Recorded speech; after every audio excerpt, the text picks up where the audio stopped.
How's it going, guys, and welcome back to another build video. Today we're going to be taking a look at FACEBUSTER FLYNT. Getting in the spooky spirit, I decided to come up with a terror-focused build for Zane, and in doing so, I may have accidentally created possibly the highest damage Zane build I've ever played with. So, yeah, let's get into it.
So as you can see, this build can get pretty nuts. The damage output is just completely fucking insane when compared to just a standard Zane build. Now, I don't believe that this is like the best build ever, but for the minimal effort that it takes, it's really strong. So starting off, we'll take a look at the blue tree. Everything here is pretty standard. Of course, we get violent momentum and violent speed, probably Zane's just biggest bread and butter skills. 1 point in salvation just to keep us topped off. We don't take drone delivery because we do not use drone. However, if you do want to use drone, which is an option, I wouldn't personally recommend it, as this is a more damage focused build. So you don't really want the utility of drone, and instead you just want the survivability and DPS output of barrier. Put 5 out of 5 in cool hand for more reload. Seeing red, of course, we're using mantis cannon, we're using kill skills. Good skill all the time. 4 out of 5 in violent violence. The reason I go 4 out of 5 in this is because I like to put 2 points in good misfortune, since we are not using a seeing dead. Our barrier is still going to go down. However, having 2 points in here instead of just the 1 does extend the time between a little bit more. We do not have a ton of cooldown rate because we do not usually have our shield up, and because we don't have our shield up, we don't really get topped off, which is probably the strongest cooldown rate in the game. So there will be some downtime. It's a little bit unavoidable of your barrier, but it's not a big deal. Usually it'll go down like after a major fight. As long as you're killing things and managing your cannon charges, you should be fine during a fight. And then we cap it off with Death Follows Close, of course. Kill steal duration and effectiveness goes up a huge amount. And that does it for here. Second biggest skill tree is the purple tree. Of course, we're using the Mantis Cannon. We also take No Way Out, as it's a nice little debuff, pretty much a little slag effect, and Proliferation because it gives us more charges. If you do find that you're running out of charges and they aren't regenerating fast enough, Brain Drain is also a very good option. As long as you get in the habit of actually killing enemies and executing them down with a critical hit from your cannon, Brain Drain can help you keep your skills up even more. As for the tree itself, Mana Focus is a very good skill for tier 1. It's really good just to get us down, and because we're using Mantis Cannon, this is a really strong stacking ability. Not only that, but because we are using a terror build, terror stacks reduce your accuracy and handling. This pretty much completely negates it for most weapons. Even at max terror stacks, if you are at max Mana Focus, you are going to be totally fine shooting absolute laser beams just straight into the skulls of your enemies. Which brings us down to Headsman's Hand and Commitment. Commitment is just a solid gun damage boost, also helps us with our cooldown rate a little bit. Headsman's Hand is a huge crit boost. Critical hit damage is multiplicative within Zane's damage formula, which means that this is a huge damage boost for us.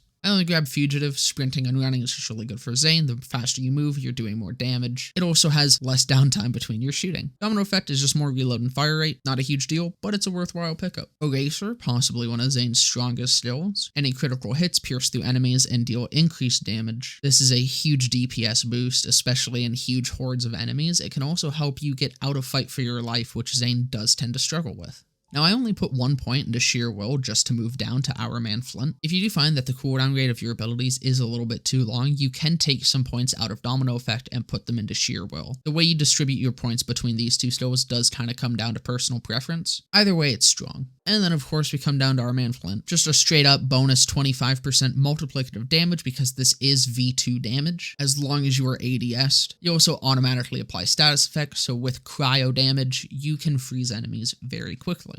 Then we come to our green tree. This is a very minimalist setup. We are really only getting down here for All-Rounder because of the survivability boost that this provides. You can either use Nanites or Sunshite or Charged Relay for your other augment. Either one works fine. I prefer Charged Relay, but both of these are okay options. Now, the way you distribute your points up here does not matter whatsoever. Our shield is down most of the time anyway, so Adrenaline really does nothing for us. But at the same time, our shield is down most of the time anyway, so Ready for Action does nothing for us. But then we come to Hardy Stock, but our shield is down most of the time anyway, so Hardy Stock does nothing for us. All three of these skills are completely worthless to this build. I like Adrenaline just because if I'm out of combat, then I can let my shield regen, and it'll speed up the process to get my action skills back between combats. So I just dump my points into here, come down to Brain Freeze. Brain Freeze is pretty good on critical hit. You stack slowness on enemies until they're frozen. That's just a way easier way of freezing enemies. With all the fire rate you have and multi-pellet gun options that you have, you'll be freezing things really quickly, especially due to Our Man FLYNT. This has very good synergy with the Icebreaker that we use, but we'll get to that in a bit. Now, under our orange tree, we have a lot of fire rate, so Praemunitus is a very, very good pickup here. This gives you a huge boost to mag size, which means less time that you have to reload, which is just a very nice little quality of life boost. And then I like to split my points between Borrowed Time and Donnybrook. However, you can just put all 4 of these points into Borrowed Time. Again, if you find that your barrier is falling down way too much, I don't mind it that much. I prefer Donnybrook. Donnybrook isn't that amazing of a skill, especially if you're not using Clone. However, I personally just enjoy the health regen that it provides, because even at 2 points, while it's not a lot, it is enough to kind of save your ass sometimes. If you get health gated, this can give you a little bit of a buffer period until Salvation can help you get back up. So it is not an important skill. I just like putting the 2 points here instead of just putting all 4 in Borrowed Time. And then we put 1 point into Duct Tape Mod. The grenade chance is nice because I like to use a Hex to irradiate enemies. However, it is mostly taken for the immunity that Zane gains from his own guns and grenades. This is mostly taken for the immunity that Zane gains from his own gun damage and grenade damage. This is really good when used with No Way Out because you are pulling things towards yourself, so if you're using a lot of splash damage guns, this can save your ass from your own damage. It's also nice for rocket jumping.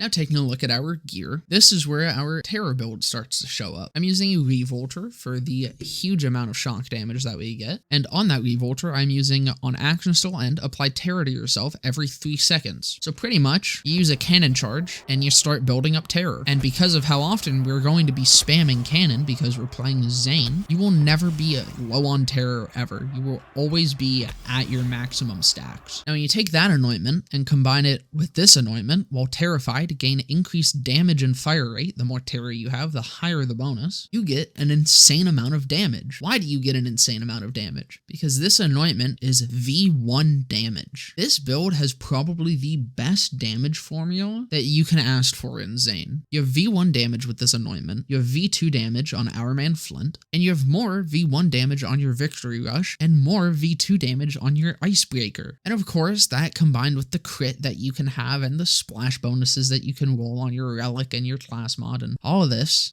build is probably the single most gorgeous damage formula that you could have ever asked for on Zane. But I'm sure you're wondering, how are we activating the Revolter? Because we don't have Ass Break on this shield. That's where this comes in, the Infiltrator. Now the first part of this class mod, Zane's weapon damage and movement speed are increased. The lower shield, the greater the bonus. The weapon damage is just weapon damage, so we already have a lot of that as Zane. Weapon damage is very worthless for us, but the movement speed is a little bit nice. But the part of this that we really like is whenever Zane activates an action skill, he breaks his shield.